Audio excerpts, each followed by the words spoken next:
Nós já tratamos que o livro de Provérbios traz orientações, é um livro sapiencial, um livro de sabedoria, que traz orientações, diretrizes, preceitos, princípios para todas as áreas da vida, inclusive exigindo uma postura ética de todos aqueles que temem ao Senhor. Isso não é diferente daqueles que estão investidos de autoridade. Exige uma postura virtuosa em todas as nossas realizações. Vimos também que dentro dessas orientações e diretrizes, o governante, aquele que está revestido de autoridade, ele precisa ter algumas dessas características virtuosas, né? Sabemos que a maioria dos governantes ou daqueles que estão investidos, até por conta da ausência da igreja e dos crentes se envolvendo na vida política, acabam tendo uma postura totalmente contrária ao padrão que se espera de um governante que teme ao Senhor. Isso é fruto, como nós falamos na aula passada, até mesmo de um investimento errado que a igreja, em especial a igreja brasileira, fez nos últimos 50 anos. Né? É lógico que desde a proclamação da República foi quebrada o vínculo, proclamação, modo de dizer, né? Historicamente a gente sabe que é um negócio meio complicado, mas desde da proclamação da República foi quebrado o vínculo entre Estado e Igreja. Antes, no Império, o Brasil era um país de confissão católica, né? E isso fica bastante latente em muitas questões da época. E apesar da proclamação do Império, a Igreja Católica ainda continuou e ainda continua, né, tendo muita influência dentro do contexto político. Hoje talvez nem tanto, mas por conta do crescimento dos evangélicos. Mas até pouco tempo atrás, a CNBB, né, Comissão Nacional de Bispos do Brasil, tinha uma certa influência mais gritante, mais palpável, mais visível na vida do país. Inclusive, é só você olhar para o nosso calendário, né? Por exemplo, o calendário brasileiro, um país laico, e laico não significa que é ateu, mas simplesmente que é separado entre Estado e Igreja. Você olha para o nosso calendário, o que tem de festividades católicas e feriados católicos, né, demonstra essa influência que veio desde o período do Império. Além disso, até hoje você ainda tem leis que mantêm, de certa forma, a autonomia política e econômica da Igreja. A gente tem ainda cidades no Brasil onde é aplicado um tributo da época do Império, que é o laudêmio, né? Onde todas as propriedades daquela determinada região, todas as vezes que alguém compra ou vende um imóvel ali, ele precisa pagar um valor específico que vai para a Igreja Católica Apostólica Romana. No Rio de Janeiro sei que é assim, e aqui em Jaboticabal, que era a sede do bispado, né? Não sei se ainda é, até hoje quando a igreja presbiteriana, a segunda igreja, que era a igreja que nós estávamos plantando lá, foi comprar um terreno, já num bairro distante da igreja, da cidade, mas teve que pagar o bendito laudêmio, né? Que é e se a gente vender a propriedade, quem comprar vai ter que pagar. Ou seja, é um imposto que não acaba nunca. Você não paga uma vez e pronto, acabou. É uma situação que a terra é perpétua, ela tem esse percentual perpétuo aí para a igreja. Então a influência da Igreja Católica dentro do contexto brasileiro sempre foi grande, né? As próprias cidades do interior do estado de São Paulo, se você observar, a grande parte delas, com poucas exceções, todas elas se organizaram em torno do quê? Da Igreja Católica, da matriz, né? Chamada matriz. E você vai em algumas cidades, inclusive as propriedades nas extremidades da cidade, em forma de cruz, inclusive, são igrejas, né? Se você vai para Jaboticabal, por exemplo, Jaboticabal é uma cidade é uma das mais antigas, né, da região, e por conta disso ela é terrível na perspectiva do layout dela. Você não tem uma rua em Jaboticabal que você pega daqui e atravessa a cidade inteira sem ter que fazer nenhum tipo de desvio. Toda a rua termina num lugar e começa no outro. Tal. Então o layout dela é truncado, característico de uma cidade antiga, né? Mas independente disso, se você tiver a oportunidade de ver um mapa da cidade de Jaboticabal, você vai ver que a cidade ela é formato de cruz na perspectiva de igrejas, grandes igrejas. É lógico que mais centralizado, mas você tem a igreja de Santo André, onde é o Colégio Santo André. Depois você tem ali no pé do bosque mais uma igreja, onde hoje é a Pinacoteca, era uma igreja católica, e lá do outro lado você tem outra igreja, ou seja, formando uma cruz, e inclusive com os dois seminários, né?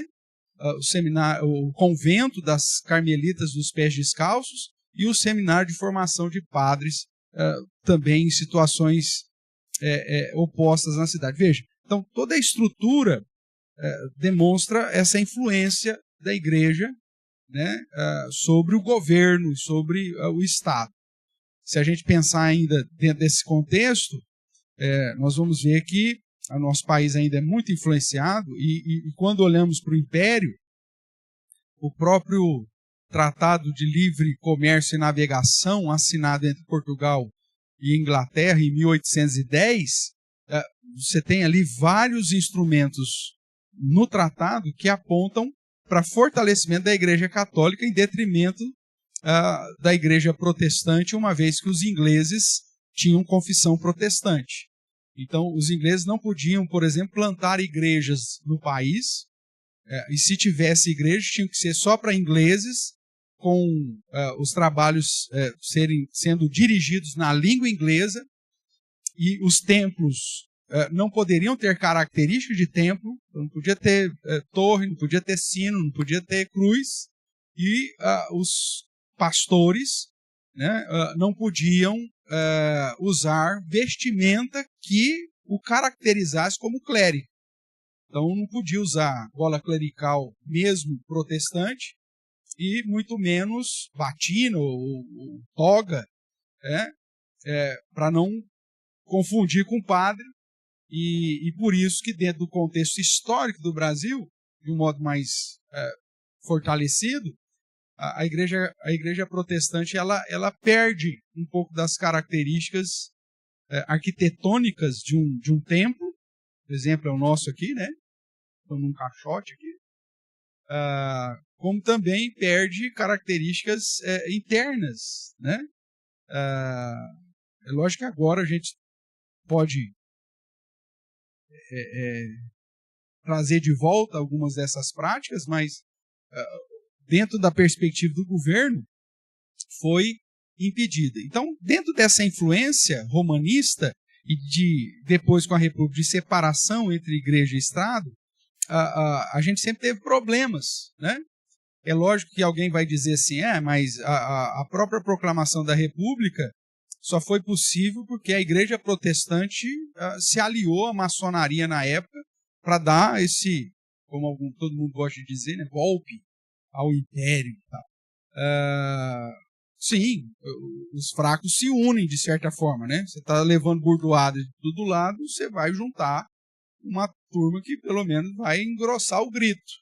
E isso foi o que aconteceu no final do século XIX. Então veja, mas mesmo nascendo dessa forma, a gente acabou não tendo força política. No começo do século XX ainda tinha. Você tinha ainda vários personagens protestantes, inclusive presbiterianos, pessoas de confissão protestante, que estavam inseridos no contexto político, educacional, de formação do nosso Estado, né? Você tem Erasmo Braga, por exemplo, você tem várias pessoas ali que você for estudar a história que você vai ver que tinham isso. Com o passar do tempo, e aí eu tenho que dizer que isso é uma influência negativa, mais uma influência negativa do pentecostalismo, né? Com a vinda do pentecostalismo no Brasil, começa em 1910, então, meados, o que aconteceu? A igreja evangélica deixa de ser protestante e começa a ser evangélica, ela então praticamente divorcia, né, a ação da igreja dentro do Estado. E aí os governantes que começam a surgir, tanto porque a gente recebe a influência também de todo mundo, e aí você tem Primeira Guerra Mundial, Segunda Guerra Mundial, você tem a influência do socialismo e tudo mais, a igreja, opa, isso não é um assunto nosso, vamos cuidar da igreja, perdão, e as questões políticas ficam na mão dos ímpios.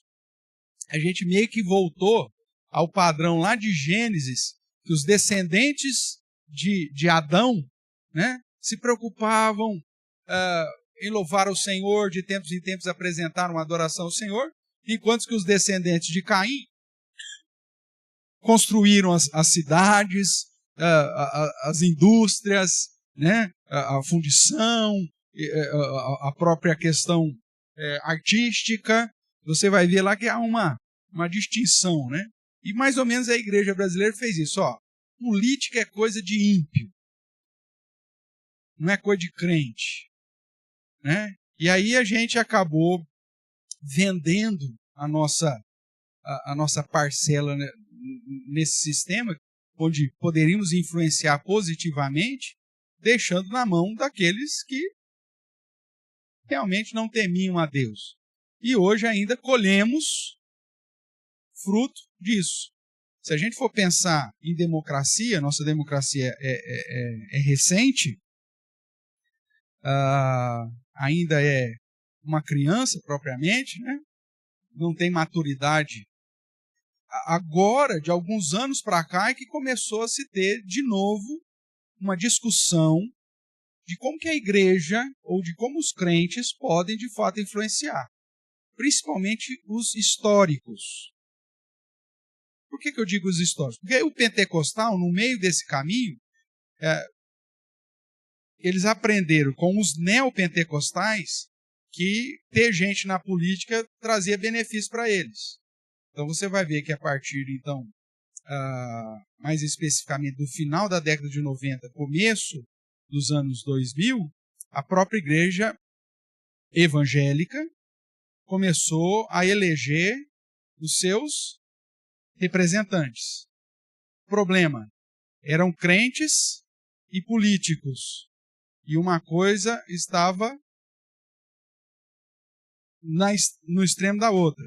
De domingo ele era crente, mas de segunda a sábado ele era político. Então significava que de segunda a sábado ele continuava com um padrão de corrupção política. Então, nós temos vários exemplos, né, de que pessoas que se diziam crentes evangélicas e até protestantes assumiram uma posição de governo e envergonharam a Cristo e a causa, né? Quando, por exemplo, nós tivemos o deputado lá, Cunha, da Assembleia de Deus, como presidente da Câmara dos Deputados, era justamente o período que nós tínhamos de maior corrupção latente, né? E, inclusive, o impeachment da Dilma só foi possível porque eles se romperam lá, quebraram, brigaram, mas não porque ele tinha uma postura de buscar o que tinha que ser feito, né? Você tem mesmo, dentro do contexto presbiteriano, não posso dizer, eu não conversei, não tenho os dados e tal, mas o governador Garotinho do Rio de Janeiro, que se apresentava como presbiteriano, se apresenta como presbiteriano, era membro da igreja presbiteriana, da chamada Catedral Presbiteriana, e foi envolvido em uma série de situações, no mínimo, estranhas. E outros crentes que nós não queremos questionar a fé, se crê em Cristo de fato ou não, mas que assumiram algumas posições e que não agiram da maneira mais correta possível, né? Nós tivemos o último caso agora com o nosso ministro da Educação, né? O reverendo Milton, uma pessoa crente, uma pessoa séria, mas que tomou algumas escolhas que, no mínimo, deixou uma pulga atrás da orelha, né? Não sei se vocês lembram da situação, ainda no governo Bolsonaro, né? E se envolveu com os pastores pentecostais lá, surgiu uma possibilidade da propina da Bíblia, não sei se vocês lembram disso, e acabou gerando a queda dele como ministro e a vergonha para o evangelho, né? Foi perseguido, foi não sei o que. Meu amigo, mas se você entra num negócio desse, você tem que ser simples como uma pomba e prudente como uma serpente. Você não pode dar margem para o cara, né, puxar o seu tapete ou sujar a sua manga. E, infelizmente, é o que tem acontecido. Carlos. Ainda está lá, né?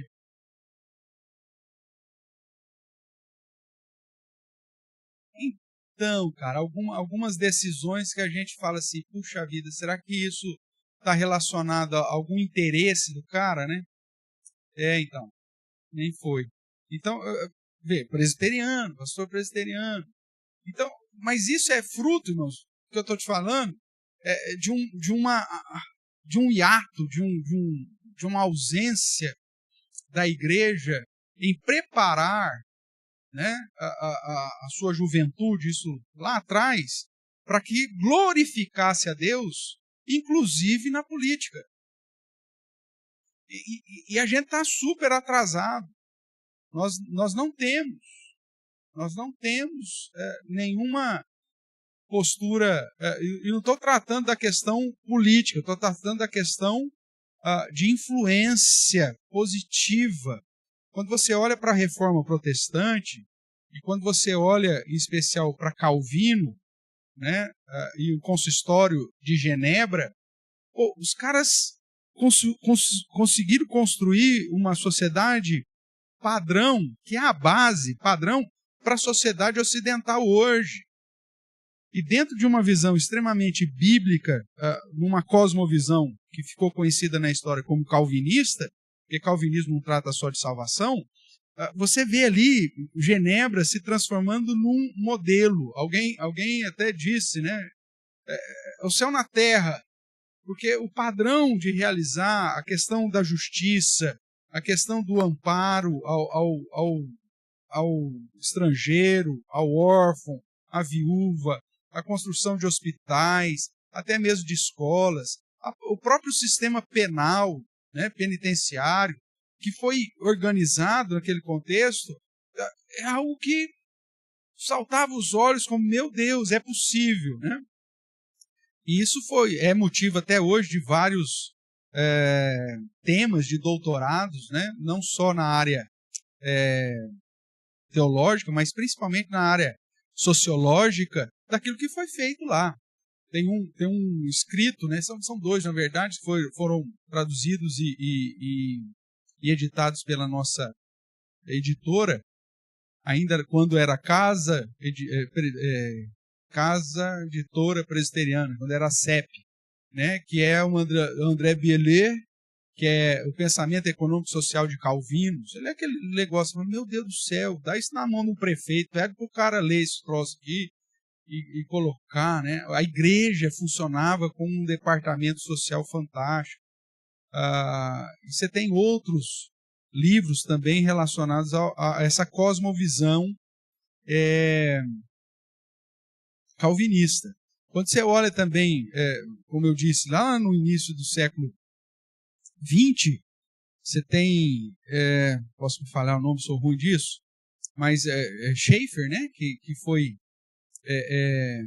primeiro-ministro da Holanda, um pastor presbiteriano, né, foi primeiro-ministro da Holanda e agiu de uma maneira assim, bada, um testemunho que até hoje aponta como um pilar de estrutura dos Países Baixos e em especial da Holanda. Então veja, você já teve muita gente crente boa, só que infelizmente no nosso contexto de história nós abrimos mão de glorificarmos a Deus nessa área.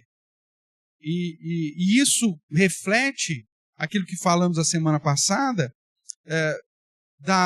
primeiro, da alienação política de muitos crentes, né? O cara vota, como aconteceu no início da nossa democracia, votaram no Collor porque ele era bonito, só por isso, era o galã, andava de jet ski, de cavalo, ai, que homem bonito, votamos nele, né? Qual que é a linha desse cara? Ninguém sabia. Qual que é as propostas desse cara? O que importa, ele é bonitão, vamos votar nesses velhos aí, tudo esquisito. Não, vota nele que é bonitão. Então, olha que fragilidade da democracia. Você votar como se você estivesse votando um representante da classe, quando você está na 5ª série. Quem que vai ser a caipirinha? Né? Não tem lá Miss Caipirinha e o Mr. Caipirinha, aí você vota na menininha mais bonita, no menininho mais bonito. A gente trouxe essa visão e votamos no Miss Caipirinha para presidente, deu no que deu. Então, veja, é muito frágil. E até hoje, dentro do contexto, você falar de política, tem gente que fala, não, pastor, esse trem do diabo. Né?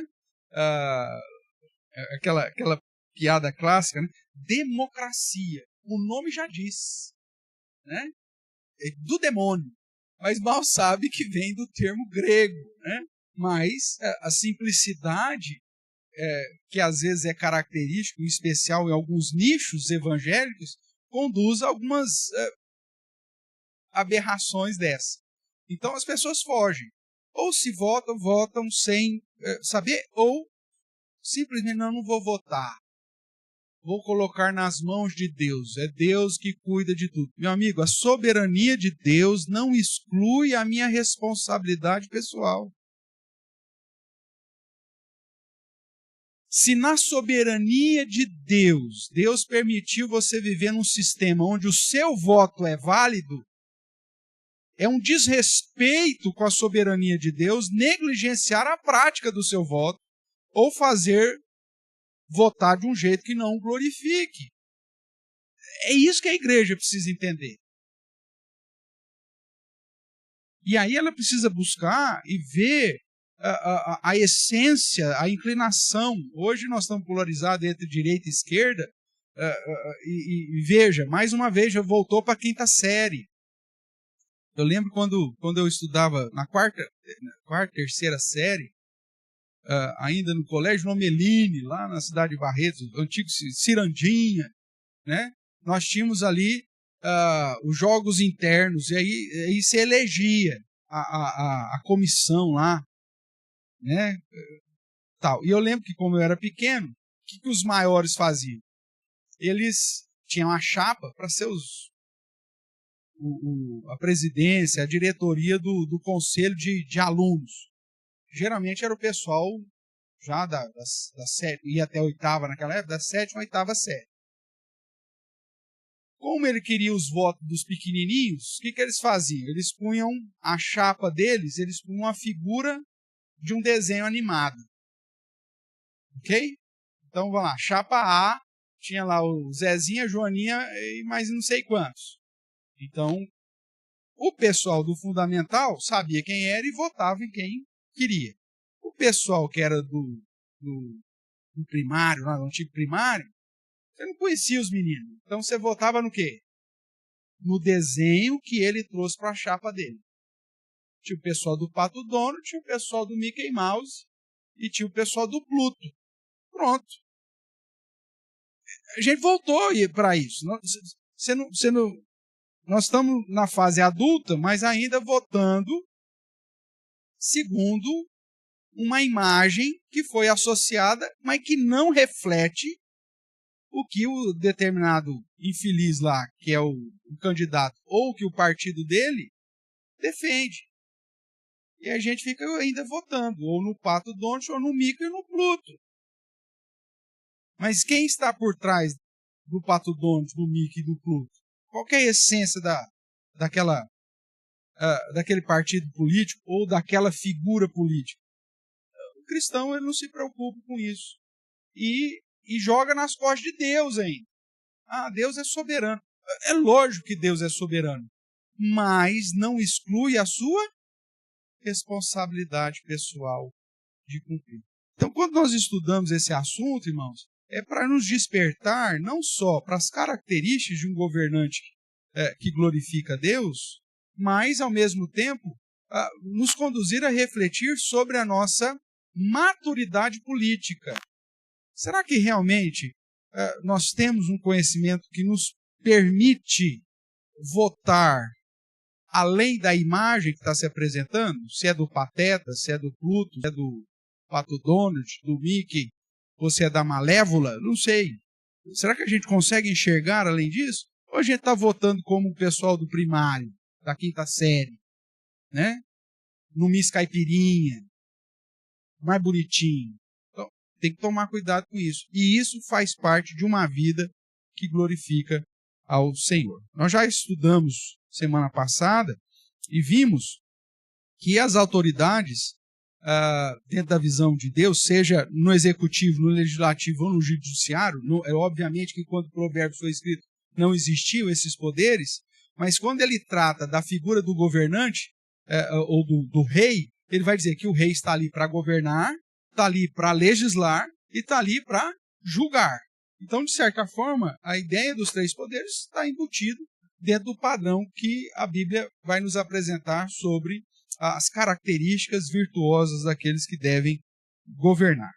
Semana passada, nós tratamos de linhas gerais que, de certa forma, Provérbios vai mostrar que os governantes, o primeiro ponto tem que ser temente a Deus.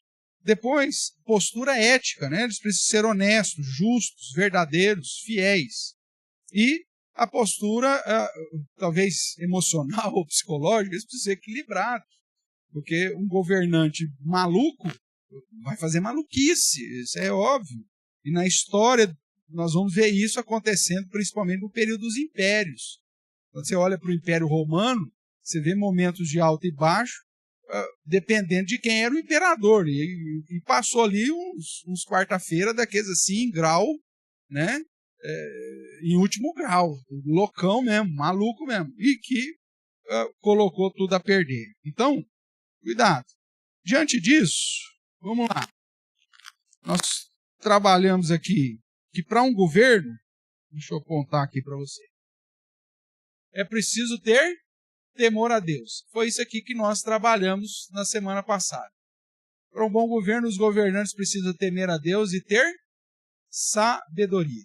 Hoje, nós vamos tentar trabalhar com o ponto B aqui, que trata da parte ética do governante. E na semana que vem, se Deus permitir, a gente finaliza com a questão da intenção, da motivação dos governantes, que é o bem-estar. E presta atenção aqui que eu pus, o bem-estar de quem? De todos? Não. Dentro da visão bíblica, o bom governo é aquele que visa o bem-estar de quem anda certo. Então, é aquela história, o Brasil é de todos. Se for de todos, nós estamos ferrados. E esse é o problema do nosso governo de hoje, que é um governo para todos. E aí você fica sustentando vagabundo. Você fica dando oportunidade para tranqueira. Você fica aliviando pena de bandido. Então, na visão bíblica, o bom governo ele não é um governo para todos. Ele é um bom governo para os justos. Se anda certo, não precisa temer autoridade, Paulo vai dizer. Se você faz o bem, você não precisa temer autoridade. Porque ele é a espada de Deus. Agora, o problema é o governo que é para todos. E o problema maior é o governo que é para todos. Aí o trem foi pro beleléu. Entendeu? Então, você precisa estar ciente disso, irmão.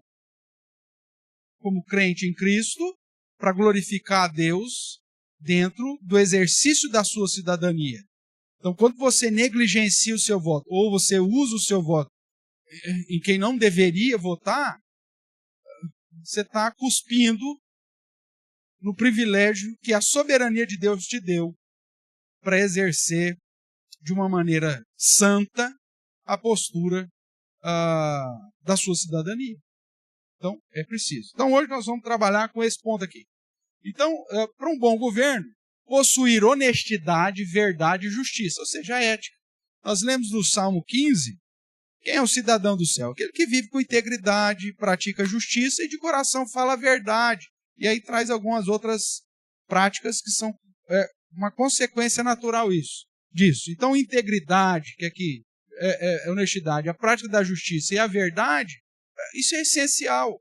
Agora, quando nós perguntamos qual a característica do político? É desonesto, injusto e mentiroso. O padrão dos nossos políticos é o inverso daquilo que a Bíblia espera deles. O negócio é tão sério, irmãos, que a gente veio de um contexto, eu cresci ouvindo isso, né? Maluf rouba, mas faz. Os mais novos não. Mas eu cresci ouvindo isso. E aí, um malufão me chega em rede nacional e fala assim: vota no Pita. Porque se o Pita não for um bom prefeito, você não precisa votar em mim. O cara foi lá, foi o maior corrupto da cidade. Lembra? Aí isso criou um estigma de que político é desonesto, injusto e mentiroso. E aí os evangelhos que alcançam esse patamar, ao invés de ser uma voz diferenciada, bebe da água, parece que viram uma desgraça. Se tornam desonestos, mentirosos e injustos. Agora, pastor, não tem jeito. Nós já estudamos Apocalipse, dizendo que o negócio vai de mal a pior mesmo. Não tem. Mas peraí, cara, nós fazemos parte dessa sociedade. Nós podemos mudar essa realidade, pelo menos no micro. Só que o problema é que você, como cidadão, também não faz questão de ter no seu dia a dia essas virtudes, integridade, justiça e verdade, que a Bíblia apresenta para todo mundo. Irmãos, é aquilo que a gente tem batido na tecla desde sempre quando chegamos aqui, né? E que, por conta disso, colhemos alguns resultados que vocês sabem muito bem, e que, em especial aqui na IPRA, na IPRA, nós trabalhamos com um curso específico sobre ética. Falamos isso durante meses. E mesmo assim, irmãos, nós vemos a dificuldade, muitas vezes, de aplicarmos no dia a dia a honestidade, a verdade e a justiça.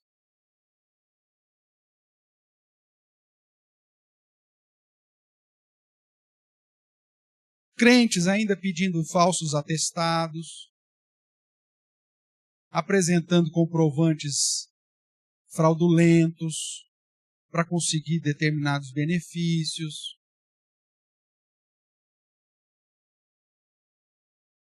Aí a gente fala assim, o problema é o pessoal lá de cima. Não é, o problema está aqui.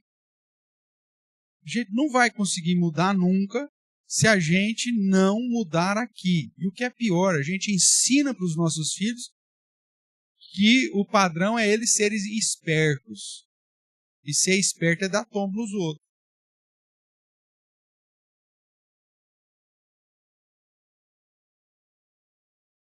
Como que nós vamos mudar a perspectiva se os nossos filhos colam na escola? E a gente sabe que eles colam e fala assim, é isso aí mesmo, você é esperto, é isso mesmo. Não precisa estudar não, chega lá, você cola mesmo. O professor deu bobeira, quem mandou o professor ser tonto? E mesmo que você não fale dessa forma que eu estou falando, o simples fato de você fazer vistas grossas, você já está incentivando o bandidinho a colar. Se o cara cola, ele vai querer depois colar no concurso, ele vai querer colar ou enganar os relatórios dele na empresa. E ainda mais dentro de um sistema meritório, que os relatórios vão trazer benefícios para você. O que você faz? Mete um relatório. O papel aceita tudo. Só que na onde que o miserável aprendeu isso? Dentro de um contexto de uma família que deveria ser uma família para a glória de Deus. Quantos escândalos éticos e morais, financeiros nós temos dentro das igrejas evangélicas, irmãos? É uma vergonha para o evangelho.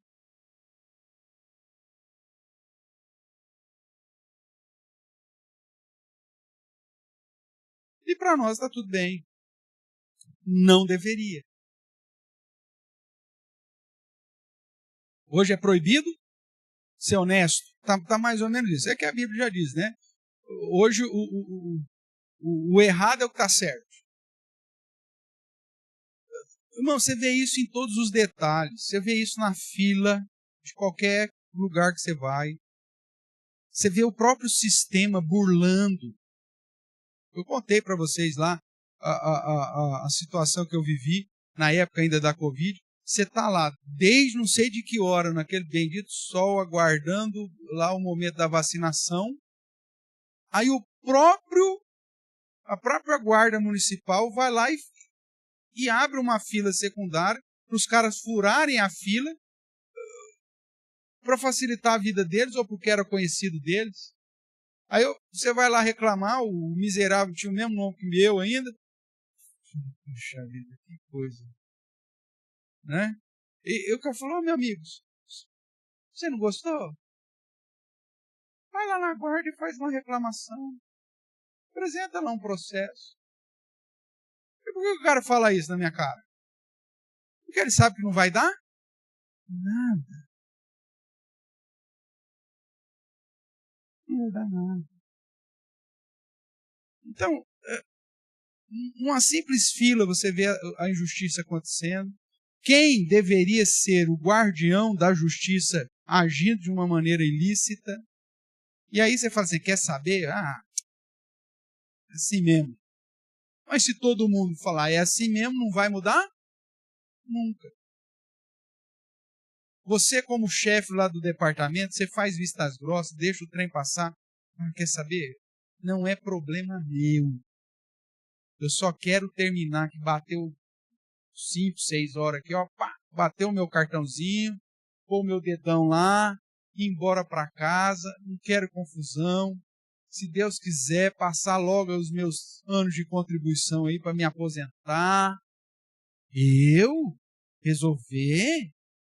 Lutar contra o sistema? De jeito nenhum. Aí você tem lá um grupo que às vezes quer mudar, chega para o encarregado e fala, mas vamos fazer. Não, eu? Não. Se vocês quiserem, vocês falam, mas eu não vou fazer nada não. Mas é você que tem que fazer, é você que tem a caneta na mão, eu sei que pode fazer. Não, eu não. Vocês estão querendo me complicar. O cara vai falar desse jeito para você.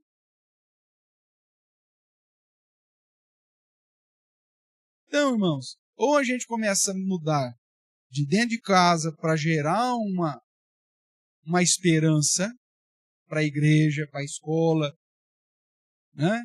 A gente acaba se alienando de tudo. Como pai de aluno, a gente não participa das reuniões de pais. A gente não se envolve com a escola que o nosso filho está. Aí depois é fácil reclamar. Nossa, você viu o que aconteceu na escola? Mas você como pai, você já foi lá? Você sabe que como pai, existe a associação de pais e mestres. Você se envolver com isso, você tem, inclusive, como dar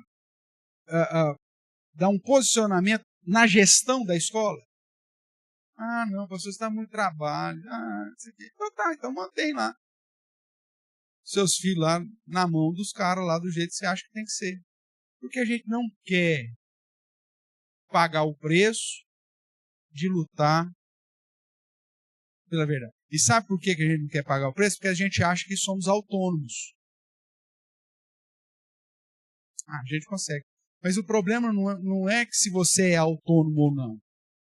A Bíblia vai mandar você abrir a boca em favor do menor, do simples, que não tem condição de abrir a boca. Você talvez fale, se a escola começar com graça, eu tiro daqui, eu pago uma particular, como se fosse a solução. Não é. Aí você pensa assim, mas e o coitadinho que não tem condição de pagar, vai ter que aguentar aquela situação lá? Vai. Porque você é autônomo. Não é problema meu. Esse não deveria ser o pensamento de um crente. Então veja, meus, é uma questão ética, não é uma questão religiosa. Que a gente precisa mudar. Então vamos lá, vamos pegar aqui. Então, dentro da prática do bom governo, possuir honestidade, verdade e justiça são virtudes exigidas. E veja que exalta a operosidade e confronta a ociosidade. Que aqui já é essa frase a mais que eu pus aqui, ó, exalta a operosidade e confronta a ociosidade. Já aponta para, tá com letra D aqui, é letra C, tá? Aponta para a letra C aqui, que é visa o bem-estar do justo. Porque se você exaltar a operosidade e confrontar a ociosidade, você vai acabar com a vagabundagem, ué. Era o que acontecia em Genebra. O cara chegava lá, estava vagabundeando. Por que você não está trabalhando, meu amigo? Por que você está pedindo, esmolando aqui? É porque eu não tenho oportunidade. Não tem oportunidade? O que você sabe fazer? Não sei fazer nada. Então vem cá, você vai aprender. Chegava lá pro marceneiro da cidade e falava, ensina esse cara que quer ser marceneiro. Aí o cara, não quero. Eu não gosto, não é isso? Que área que você quer aprender? O padeiro. Então tá, levava lá pro padeiro da cidade e falou, põe esse cara de ser ajudante, ensina esse miserável a ser padeiro. Aí o cara, não quero ser padeiro. Sabe o que fazia com ele? Prendia. Por ociosidade. Dava uma pena, ele ia ter que trabalhar na prisão, e se aí passou a pena, quer mudar de vida ou você quer uma passagem para fora de Genebra? Não, quero uma passagem para fora de Genebra. O cara ia para outro lugar. Ou então, não aprendi a lição, agora eu quero trabalhar. Ótimo. Porque ele tinha que trabalhar, inclusive, para comer. Está preso, mas vai trabalhar para comer. Ué. Porque senão você está enfatizando a ociosidade. Tem gente que fala assim, rapaz, aqui fora eu tenho que pagar aluguel, água, luz, não sei o que, preso, pelo menos tem um lugar para ficar, com comida, com 5 refeições por dia. Café da manhã, fruta das 10, almoço, café da tarde e janta. Olha que delícia. E aí o cara que está se lascando para trabalhar, para manter a família dele lá com salário mínimo, não tem nenhum tipo de incentivo. Porque ele não exalta a operosidade, ele exalta a ociosidade. Esse é o problema. Porque não é um governo que está seguindo o padrão bíblico, é um governo que está seguindo o padrão da exaltação da ociosidade. Então, cuidado. Vamos ver os textos. Vamos lá para Provérbios 14. Nessa sequência nossa aqui. Provérbios 14, versos 34 e 35, vai dizer assim. A justiça exalta as nações, mas o pecado é a vergonha, o opróbrio dos povos. O servo prudente goza do favor do rei, mas o que procede indignamente é objeto do seu furor. Veja, isso deveria ser o padrão. Mas quando você tem um governo que não é bom, que não teme a Deus e não usa sabedoria, o que o governante faz? Exalta o tranqueira. Faz cabide de emprego. Enche o gabinete de assessor, que não sabe nem fazer o óculos copo. Vocês viram? Recente da nossa história da política municipal. Nomearam um secretário de uma pasta qualquer aí, uma pasta importante, o cara não sabia nem fazer o óculos copo. Como que esse cara vai ser secretário? Mas veja, a política não é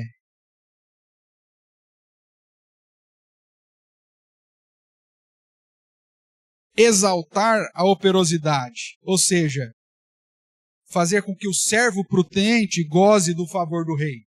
Não. Ele pega o que procede indignamente e exalta o cara. Dá um cargo para ele, coloca de assessor. Você não precisa nem ir lá na prefeitura. Só para ter o voto da sua família. Então, veja, é um padrão completamente contrário. Ao invés de integridade, justiça e verdade, você tem o contrário disso. Você vai continuar votando num cara que faz isso? Aí a desonestidade, a injustiça e a falsidade é sua.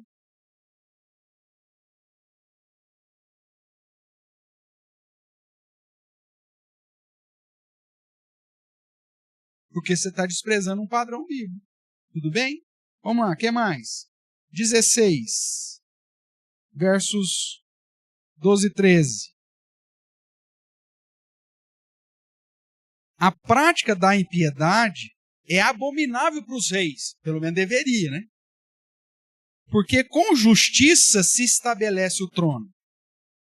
Os lábios justos são o contentamento do rei, e ele ama o que fala coisas retas. Nós vivemos justamente o contrário disso, irmãos. O mentiroso prevalece. E o justo leva a bordoada. Agora, por que nós chegamos nesse padrão? Porque nós falhamos lá atrás. Vendendo a nossa responsabilidade e ainda pintando isso de espiritualidade. Deus é soberano. Como eu já disse, é lógico que Deus é soberano. Mas isso não exclui a sua responsabilidade. 17, verso 15. O que justifica o perverso e o que condena o justo, abomináveis são para o Senhor, tanto um como o outro. Ou seja, o que justifica o perverso e o que condena o justo. Irmãos, o que nós estamos vivendo? E não é que defesa em favor de ninguém, pelo amor de Deus.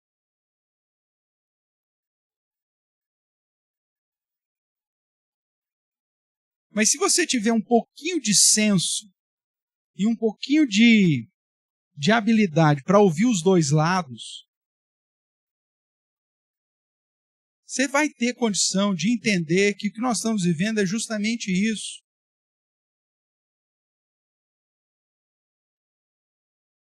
Você descondena ou justifica. Justificar é descondenar, tá bom? Você descondena o perverso com todas as provas gritantes. Simplesmente fala, houve um erro no processo. Pronto. Justifica o perverso.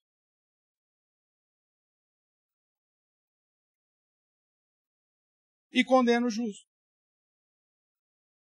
Meu amigo, não é possível. Você justifica traficante e devolve os bens que foram apreendidos por miserável pro cara. E prende a vovó da Bíblia, que estava passeando. Aí você fala assim, não é possível. Mas o negócio polarizou de tal forma que é a figura do Pato Donald e a figura do Mickey Mouse, lá da quarta série, é Lula ou Bolsonaro? Que aí fica só na imagem da figura. Meu amigo, isso não é isso. É o que está por trás do Pateta e do Pluto.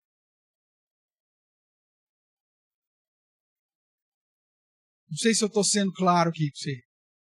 Mas a gente é como se estivesse na quarta série. Eu sou do Pluto, eu sou do Pateta. Eu voto no Pato Donald, eu voto no Mickey. E não se atenta para aquilo que de fato está acontecendo.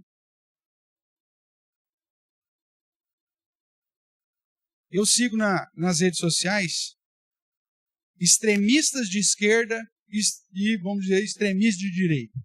E eu recebo as publicações desses caras todos. Avalio. Vejo. Sei que tem pontos errados no extremo de direita, pontos errados na esquerda. E aí chego na minha conclusão. Não é a defesa do Pato Donald ou do Mickey. É o que está por trás dessas figuras. Agora, se a Bíblia diz que é abominável para o meu Deus descondenar o perverso e condenar o justo, olha, o que sobra para mim?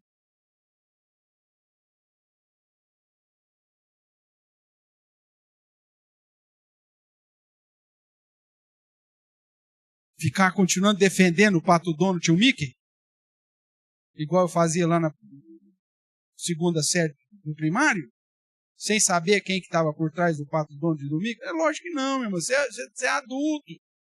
Você vive num sistema que te permite, inclusive, que tem todas as informações possíveis. A nossa geração é a que menos pode dizer que foi enganada. Por quê? Porque ela tem acesso às informações. Até as fake news você tem condição de verificar se de fato é ou se não é. Não temos acesso na palma da mão, pelo menos por enquanto, mas temos. Então, irmãos, for ludibriado num contexto desse, olha, é porque a gente quer ser enganado mesmo. E apoiar práticas que a Bíblia já diz que são abomináveis ao Senhor, deveria me corar de vergonha.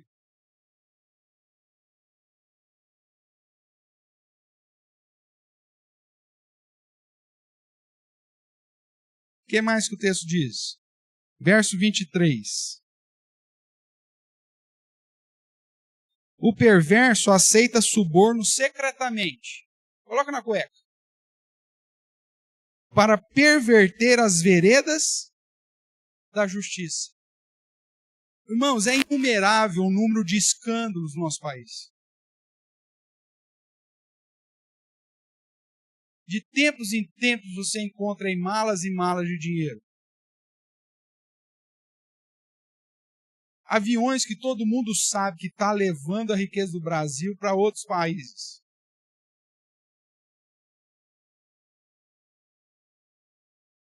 Quem que vai pagar? O pato.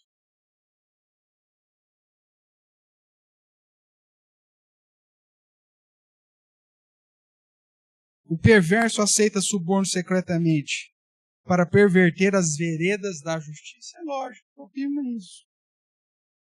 Capítulo 18, verso 5. Não é bom ser parcial com o perverso, para torcer o direito contra os justos. É o que nós estamos vivendo. A parcialidade. Tem um ditado nosso que diz: para os amigos, tudo. Para os inimigos, a lei. Isso é ser parcial. 2 pesos, 2 medidas. Não.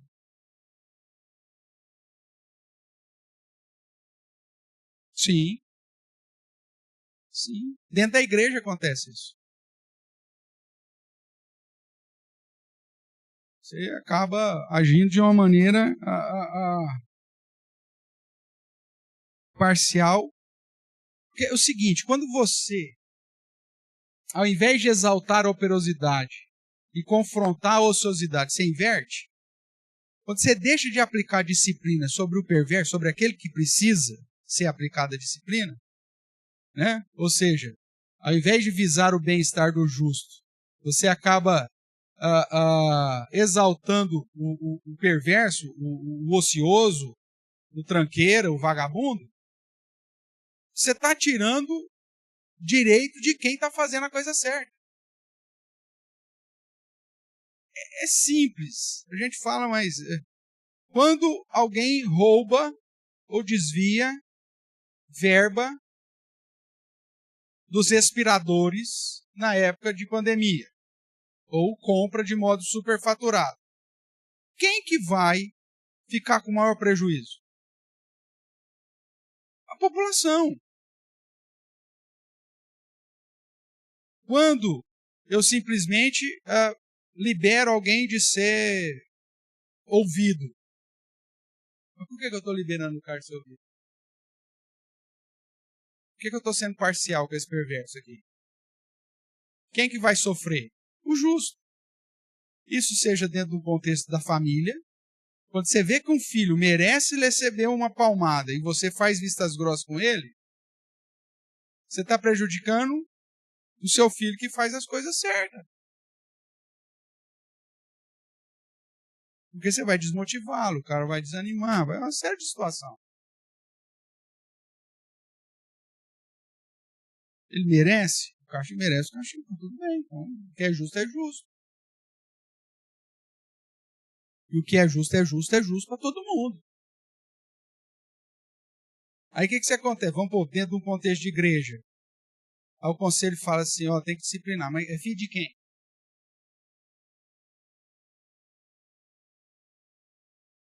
Ah, é filho do presbítero e tal. Então, deixa quieto. Ninguém viu, ninguém fala nada. Ah, filho do pastor. Não, então deixa quieto. É lógico, pecados velados, irmão, são pecados velados. Você vai ser tratado de modo velado. Mas às vezes estão situações públicas que exigem disciplina pública. Aí você é parcial, o perverso, você libera o cara, mas porque ele é seu amigo.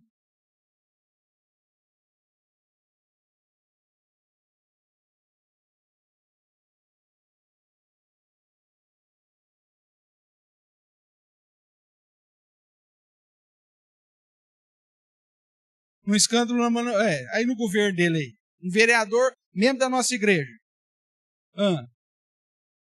O que a igreja tinha que fazer? Tinha que disciplinar o miserável. Tinha que disciplinar ele. Claro. E se for uma questão pública, essa disciplina tem que ser pública e, inclusive, merece uma citação no jornal da cidade. Olha, a Igreja Presbiteriana Real Aliança tarará, vem notificar a sociedade que disciplinou o vereador fulano de tal, membro da instituição, por não concordar com as práticas desse miserável. Pronto, aí. Ah, mas aí você vai ser... mas o certo a fazer seria isso. Agora, o que a igreja faz? Fica quieto. Fica quieto.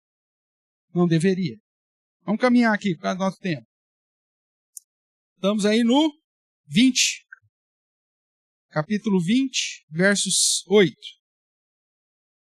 Assentando-se o rei no trono do juízo, com os seus olhos dissipa todo o mal. Se for um rei justo. Né? O problema é que quando é um rei injusto, o contexto aqui, Salomão, né? Ele tá escrevendo dentro do ideal. Um rei justo, com o olhar, ele saberia que foi justamente o que Salomão fez. Lembra uma das primeiras situações registradas da postura do rei Salomão? 2 mulheres lá, prostitutas. Uma dormiu em cima do próprio filho, matou o filho, foi lá, trocou a criança, e aí o caso chegou no rei. O rei olhou e falou, tem... Como fala o ditado, tem caroço nesse angu? É isso? Tem caroço nesse angu aqui. Aí ele, com sabedoria, vai lá e fala assim, não, então tá bom, vamos pegar a criança viva e nós vamos partir no meio e dar metade para cada um. Lembra da história? Veja só, com a sabedoria desse rei justo, ele já dissipou a injustiça, a perversidade. Porque a mãe falsa, tudo bem, divide. Não, então é melhor que fica com ela. Aí ele matou 2 coelhos com a cajadada só. Pronto. Descobriu quem que era mentirosa e restituiu a criança para a mãe verdadeira. O rei justo, sábio, honesto, que anda na verdade e justiça, ele tem condição de ser instrumento de bênção. O que mais? Verso 26. O rei sábio joeira os perversos e faz passar sobre eles a roda. O termo joeira aqui é a ideia de dissipar, né? Então, veja, ele acaba com a rodinha, acaba com as panelinhas. O rei sábio. Por quê? Porque ele exalta a operosidade e confronta a ociosidade. O que é que vocês estão fazendo aí? Não tem serviço para vocês? Não. Pô, começa a pôr cada um na sua função. O rei sabe. O problema é que o nosso sistema permite o cara ter não sei quantos assessores, e você pega os assessores de alguns parlamentares, de alguns governadores, meu Deus do céu, o que vai sair de bom disso se o cara está rodeado de tranqueiras? Os caras que foram sentenciados com corrupção, não sei o que, tarará, ganham todos uma secretaria nas cidades que o partido aí comanda. Se não consegue pegar uma secretaria numa cidade que ele nem conhece, o cara vai ser secretário do transporte da cidade e tal, porque o prefeito que ganhou lá era do partido dele, e ele perdeu aqui, ou está sendo processado, não sei o que, joga esse cara para lá. O cara não conhece, não sabe nem o endereço da onde é a prefeitura, não sabe, vai ser secretário de trânsito lá.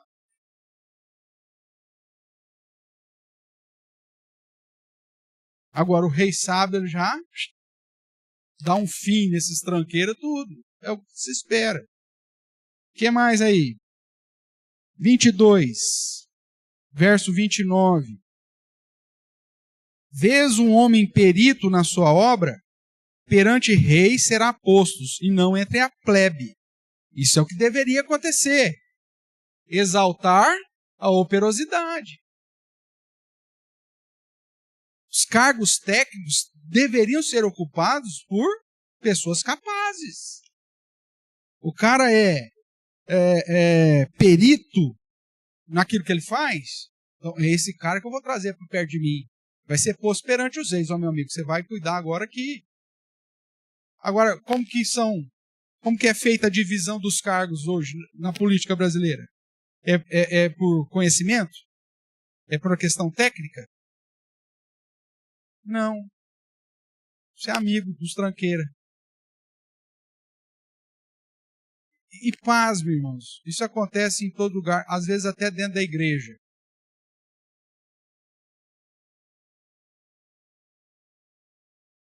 De 4 em 4 anos, são inúmeros os cargos que são nomeados pelo Supremo Conselho da Igreja. Aí você fala assim, o Supremo Conselho se reúne e vai pegar os peritos de determinadas áreas. É os indicados, os amigos dos amigos. Então, se dentro da igreja isso acontece, você imagina fora. O que mais? Capítulo 24, verso 23 a 25. São também esses provérbios dos sábios. Parcialidade no julgar não é bom. Esse aqui devia ser o primeiro ponto, né, de todo juiz. E o que disser ao perverso, tu és justo, pelo povo será maldito e detestado pelas nações. Alguma semelhança?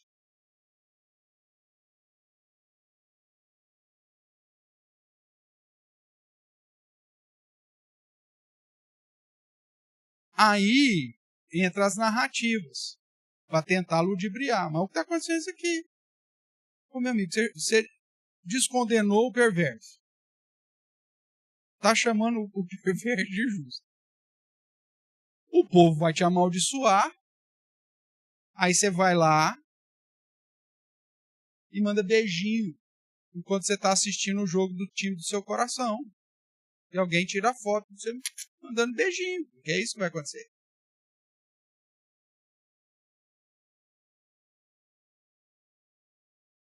E aí as nações vão olhar para você e vai te colocar num tal de Magnitsky. Aí você vai falar o quê? Por quê? Ué, porque isso já aconteceu em todas as histórias de todos os impérios, de todos os lugares. Nós estamos falando de um escrito de 3.000 anos atrás.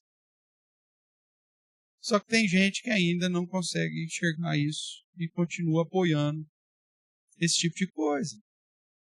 Não vai dar certo. Não vai dar certo. O que mais que ele diz aí? 25, né? Mas os que repreenderem se acharão bem, e sobre eles virão grandes bênçãos. Essa é a promessa. Faz correto, julga correto, faz o seu certo, Deus vai te abençoar. Agora, como nós já vimos, quem muda o negócio é a abominação ao Senhor. E comprar briga com Deus não é nada bom, viu? Uma hora esse trem vai dar zebra. 25:2. A glória de Deus é encobrir as coisas, mas a glória dos reis é esquadrinhá-las. Obviamente que é um rei sábio. A ideia de que o rei ele precisa entender a problemática do negócio e chegar na solução das problemáticas. Nesse provérbio aqui de paralelos. O que mais? 28:1. Fogem os perversos sem que ninguém... fogem os perversos sem que ninguém os persiga. Mas o justo é intrépido como um leão. Ele está falando, irmãos, da covardia. Né? O cara que... A ideia é dizer, quem não deve, não teme. Só que dentro da nossa realidade hoje, de parcialidade, se você ficar, já era. Mas é o preço que o corajoso deveria pagar. Tudo bem? O que mais? Verso 12. Caminhando aí para o final já. Quando triunfam os justos, há grande o quê? Festividade. Quando, porém, sobem os perversos, os homens se escondem. Nós já vimos isso acontecer várias vezes.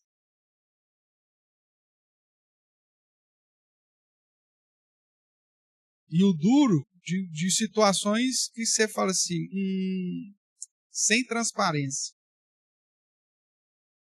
Aí que dá mais tristeza ainda. Fazer o quê? Vamos lá. 29:7.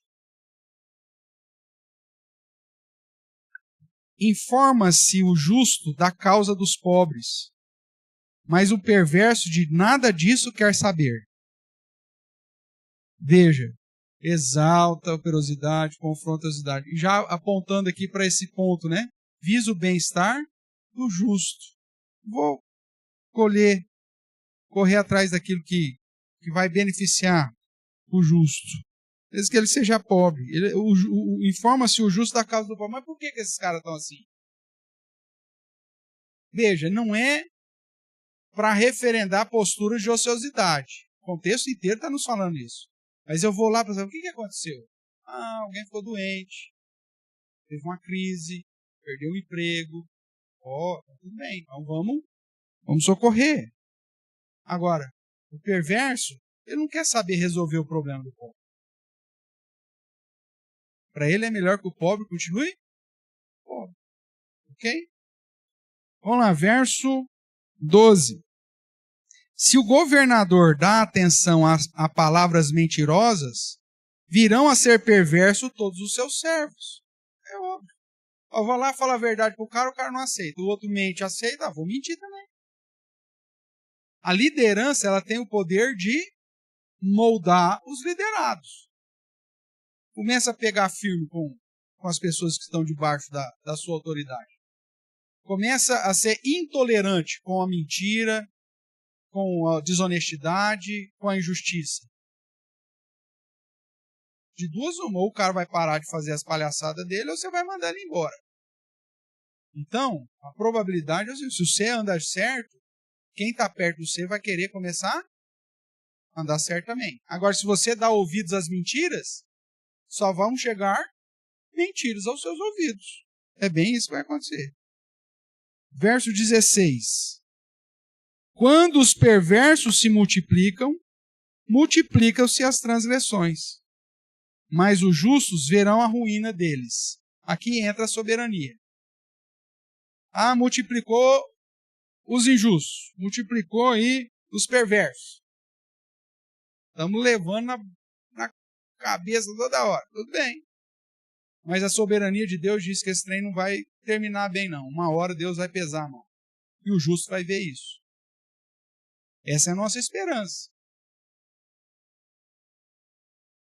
Nem que seja no último dia.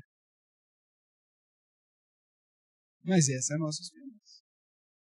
E para terminar, irmãos, você tem o padrão de Provérbios 31.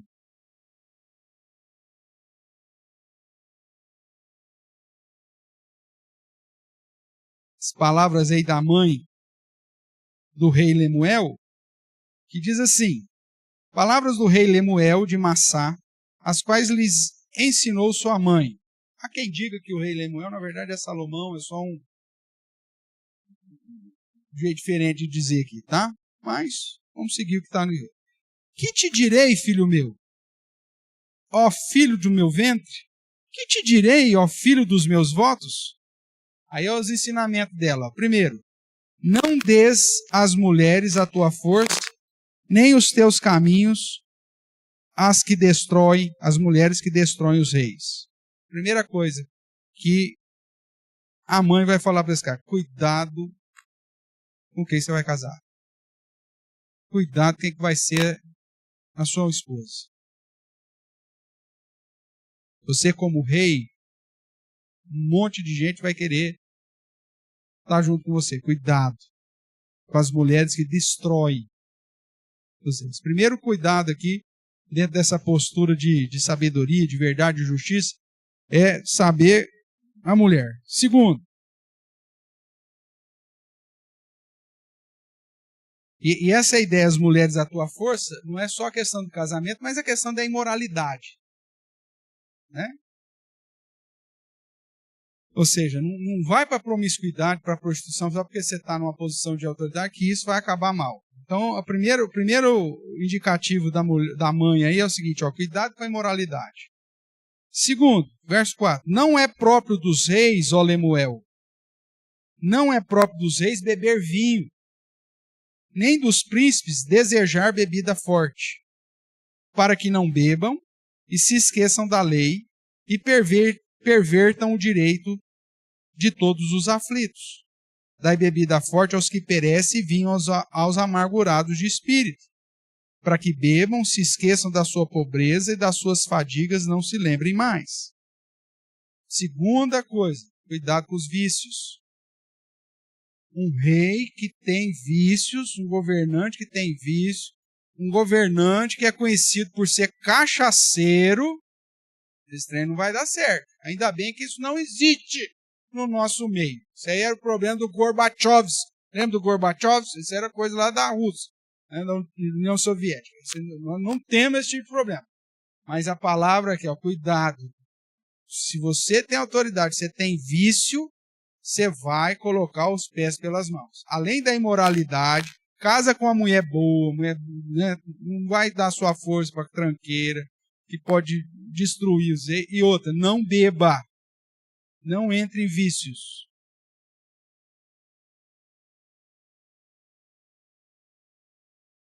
Terceira advertência e última. Abre a boca a favor do mudo, pelo direito de todos os que se acham desamparados. Abre a boca, julga retamente e faze justiça aos pobres e aos necessitados.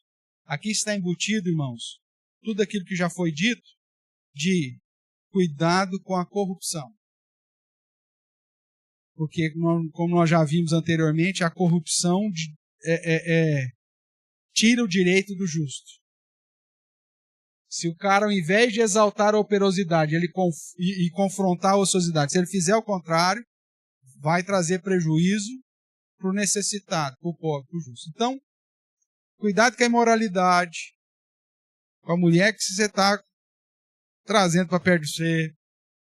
Cuidado com os vícios e cuidado com a corrupção. Para que você realmente abra a boca em favor daquilo que é justo, de exaltar a operosidade e de confrontar a ociosidade. Então veja, o padrão de um bom governante, além de temer a Deus e de buscar a sabedoria na palavra de Deus, é alguém que tem virtudes, integridade, prática da justiça e de coração fala a verdade. É a característica lá do Salmo 15, do cidadão do céu. Só por essas características, irmãos, nós já arriscaríamos da lista dos elegíveis muita gente. Você não precisa de um projeto de ficha limpa. Se você tem um conhecimento bíblico, você faz o seu padrão de ficha limpa. E aí você não vota no Pato Donald, no Mickey, no Pateta ou no Pluto, porque eles são bonitinhos e você gosta deles. Você não vota no Collor, porque ele era o galã da época. Você vota naquilo que é justo, naquilo que é correto. Você vota na inclinação política, nos ideais. E aí, meu amigo, você vai glorificar a Deus. Seja votando, ou, quem sabe, assumindo uma postura de autoridade, se o Senhor assim te instituir, para glorificar a Deus e não envergonhá-lo, como infelizmente tem acontecido.